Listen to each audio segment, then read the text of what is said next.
एक भयानक volcanic explosion हुआ। नाम का ज्वालामुखी फट गया। दूर खड़े लोगों ने कहा कि उन्हें ऐसा लगा कि कोई बॉम्ब फट गया। इससे करीब 50,000 फीट ऊंचा ऐश क्लाउड निकला। ये राख का बादल इतना बड़ा था कि ये बड़ी ही आसानी से स्पेस से दिख रहा था। नक्शे में देखो, हवा के जरिए ये राख का बादल पहले ओमान और यमन के देश में गया और फिर धीरे धीरे पाकिस्तान और इंडिया तक पहुंच गया।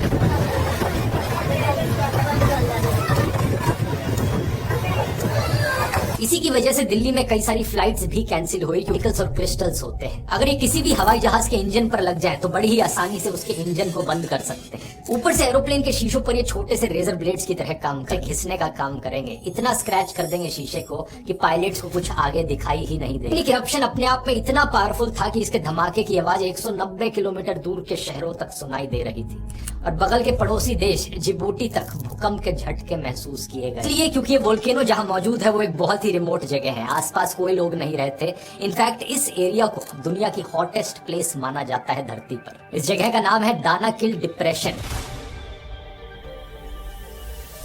ये पूरा एरिया नक्शे पर देखिए सी लेवल के नीचे आता है। यहाँ का तापमान अक्सर 50-55 डिग्री क्रॉस कर जाता है। बारिश लगभग ना के बराबर होती है। जियोलॉजिकली एक्टिव रीजन है। ढेर सारे ज्वालामुखी यहाँ पर मौजूद हैं और टूरिस्ट के लिए इंटरेस्टिंग इसलिए है क्योंकि यहाँ पर बहुत ही कलरफुल और अनोखी सीनरीज देखने को मिलती है।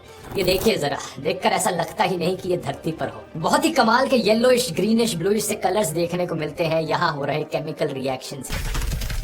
सही सुना आपने, ये वोल्केनो जहां मौजूद है वहां पर टेक्टोनिक प्लेट्स शिफ्ट हो रही हैं और अफ्रीका का कॉन्टिनेंट टूटकर दो हिस्सों में धीरे धीरे बट रहा है। असल में कई मिलियंस ऑफ ईयर्स पहले की बात है जब सारे कॉन्टिनेंट्स एक हुआ करते थे। इसे पैंजिया का सुपर कॉन्टिनेंट धीरे धीरे टाइम के साथ साथ अलग अलग टुकड़ों में बटा और वहां से हमारे आज के कॉन्टिनेंट्स बने। अफ्रीका के रीजन पर अगर स्पेसिफिकली फोकस करोगे तो एक टाइम पर अफ्रीकन टेक्टोनिक प्लेट और अरेबियन टेक्टोनिक प्लेट एक हुआ करती थी, लेकिन जब ये धीरे धीरे अलग हुई तो इनके बीच जगह बनी और वहां पर आया रेड सी और गल्फ ऑफ नूबियन प्लेट और सोमालियन प्लेट में। इथोपिया का ये वाला रीजन जहां पर ये हाईली गुबी ज्वालामुखी मौजूद है, यहाँ पर 3 प्लेट्स एक साथ मिलती हैं, नूबियन, सोमालियन और अरेबियन टेक्टोनिक प्लेट्स। अब यहाँ पर ये तीनों प्लेट्स धीरे धीरे एक दूसरे से दूर होती जा रही हैं और जमीन 3 हिस्सों में टूट रही है। इस जगह को अफार रिफ्ट कहा जाता है। कॉन्टिनेंट में यहाँ से साउथ की तरफ देखोगे तो एक पूरी लाइन सी बन रही है, करीब 6000 किलोमीटर लंबी लाइन जो रेड सी से होते हुए इथोपिया, कीनिया, टांजानिया, मालवी और मोजाम्बिक तक जा रही है। यही वो लाइन है दोस्तों जिस जगह से अफ्रीकन कॉन्टिनेंट के टूटकर 2 हिस्से होंगे आने वाले समय। साइंटिस्ट का मानना है 5 से 10 मिलियन ईयर्स का समय लग सकता है। बेसिकली ये वही रेट है जिस रेट से आपके